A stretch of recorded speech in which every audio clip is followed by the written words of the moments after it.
नरेंद्र मोदी की आपने ट्वीट देखी होगी। खैर भारत और नेतन्याहू, नरेंद्र मोदी तो मेरे ख्याल से बिल्कुल वो बिछड़े हुए भाई लगते हैं अपनी इस तरह की सोच के जी हवाले से। बिल्कुल, मैं यही कह रहा हूँ कि भाई इसमें जी बिल्कुल तीनों मौजूद हैं इसमें, तीनों ने मिल। पाकिस्तानी ये खौफ अच्छा है मोदी और नेतन्याहू का। भाई तुम्हारे रात में जब सोते होंगे ना तब भी आवाज यही आती होगी। तुम्हारे पाकिस्तानी पीएम को तो आती है। वीडियो लगा देता हूँ, देख लीजिएगा। सेंटीमेंट देखे ना उनकी कौम के। फलस्तीन वाले क्या कर सकते हैं? कुछ नहीं कर रहे हैं। इसराइल उनको मारी जा रहा है। हम मुकम्मल खामोश हैं। सांप अरे तो पाकिस्तानियों ने ठेका उठा रखा है पूरी दुनिया के अंदर, तो फलस्तीन का भी तुम लोगों ने उठा रखा ना, बट करते कुछ नहीं हो।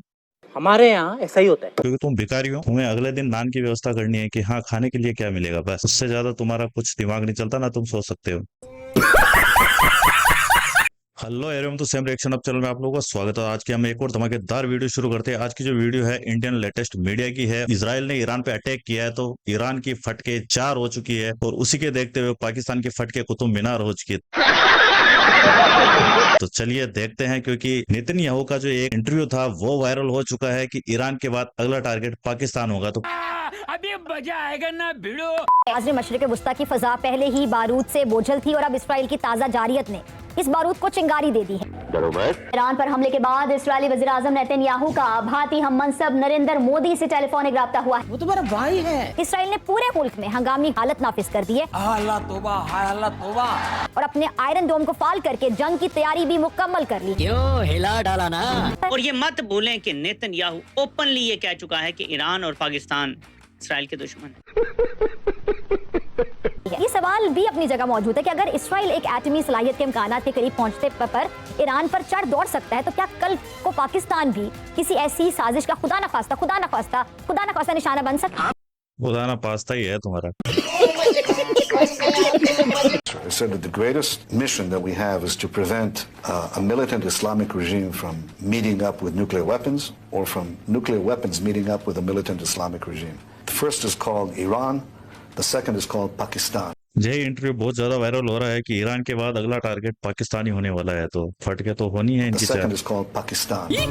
पाकिस्तान को वो अपना दुश्मन समझते हैं, हम जितना मर्जी लेटें। Yes, Because if these radical regimes have nuclear weapons, they will not obey the rules that have been obeyed in the last. वैसे सही बोले तो ईरान और पाकिस्तान को जो मुस्लिम ममालिक मुल्क है उनका खलीफा बनने की बहुत ज्यादा चाहत है, तो वो चाहत पूरी करने के लिए इजराइल तो आ ही गया है फील्ड के अंदर अब।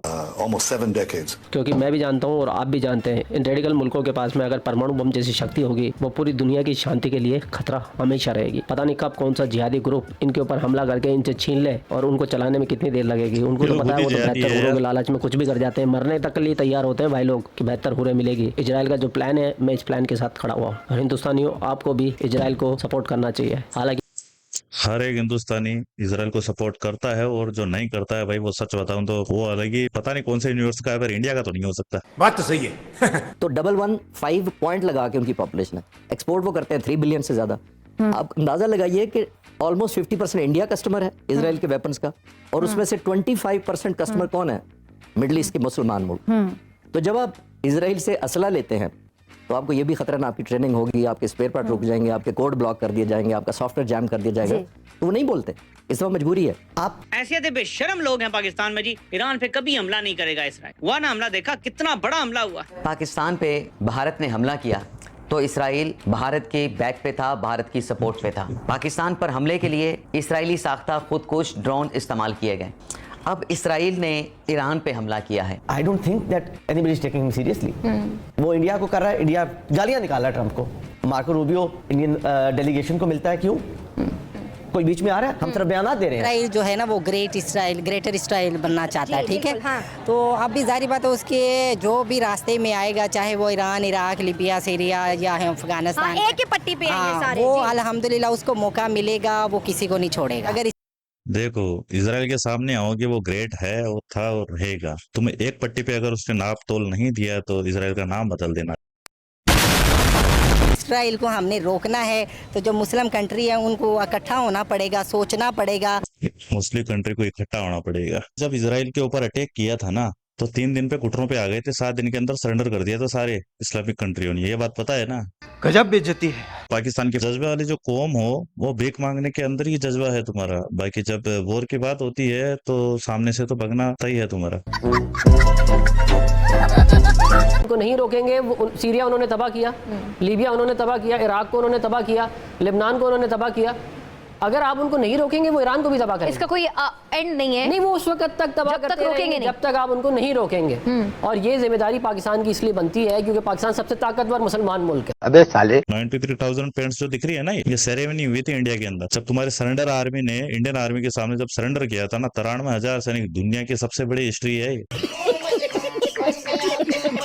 मैं जरा जनरल साहब आपकी तरफ आती हूँ। किसी की नियत हो तो जो रडार पर जब जहाज आ रहा होता है तो उसको रोका जा सकता है, मार गिराया जा सकता है, लेकिन देखिए 200 जहाज सर, ये बहुत बड़ा एक फिगर है। और सबसे बड़ा अफसोस ये होता है कि मुस्लिम ममालिक से होता हुआ, और अब उर्दन की बात कर लें, शाम की बात कर लें, और बाकी भी जो अरब ममालिक है उनकी भी खामोशी एक बहुत बड़ा सवालिया निशान बन गई है। ये पूरी सूरत हाल को आप कैसे देख रहे हैं? और इसराइल जो है, क्या ये इलाकाई बालादस्ती के ख्वाब की हम कह सकते हैं कि एक नई चाल है जिसका आगाज कर दिया गया? इसका एक और पहलू इस हम बात नहीं कर रहे, ये है कि क्या इसराइल का जो अटैक था वो ईरान के अंदर से भी उसको सपोर्ट थी? मैं समझता हूँ कि ईरान के अंदर से भी बड़ी स्ट्रॉन्ग सपोर्ट थी, क्योंकि जिस किस्म के वाकयात सामने आए हैं, जिस किस्म का नुकसान सामने आ रहा है, इंटेलिजेंस सिर्फ एयर स्ट्राइक से इतना मुमकिन नहीं है। तो इसलिए मैं ये समझता हूँ कि उनको अंदर से, ईरान के अंदर से सपोर्ट भी हासिल थी, और उनके एलिमेंट्स ईरान के अंदर मौजूद थे जिन्होंने उनकी सपोर्ट भी की है और साथ कुछ और काम भी किए हैं इसमें। दूसरी बात, एक तो मुस्लिम उम्मा की बात ना किया करें। देयर इज नो मुस्लिम उम्मा, ये हमारे लिए एक हमने देखा हुआ है। सब बात तो कर सकते हैं, एक गाली जड़ी सी कर सकते हैं, मैं तनकीद तो कर सकते हैं, मैं सवाल तो उठा सकती हूं। मेरा नहीं ख्याल है कि 1995 में या 2000 में कोई इमेजिन कर सकता था कि जो सो कॉल्ड हमारे मुस्लिम मुल्क हैं उनका क्या हशर होगा। ये आप